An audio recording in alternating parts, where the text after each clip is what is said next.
Hello, in this video I want to show you how to create custom schedules for Lenovo E2.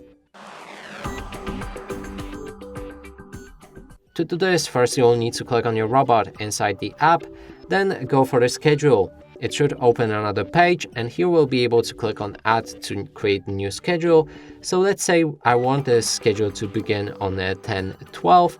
Then we can change when will it repeat. You can select any day of a week or even all of them or multiple days. In this case, we're gonna go with Sunday and Monday. Then we can go back and here find the node. You can add different nodes if you want for your schedules.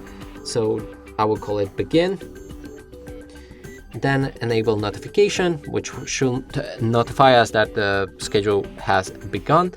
And then cleaning switch. So here you can switch between on or stop. And in this case, I wanted to start cleaning on that specific hour.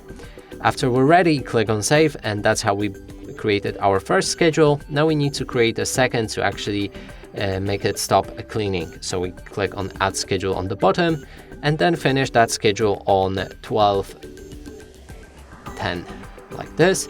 Repeat on I think I picked Sunday and Monday, and then in the node I'm gonna go with end. Also enable the notification and switch the cleaning switch to stop like so. Then we have a save, and that's how you create the schedules for your robot. And that's it for this video. Hope you like it. Please consider subscribing to our channel, leave a like and a comment below.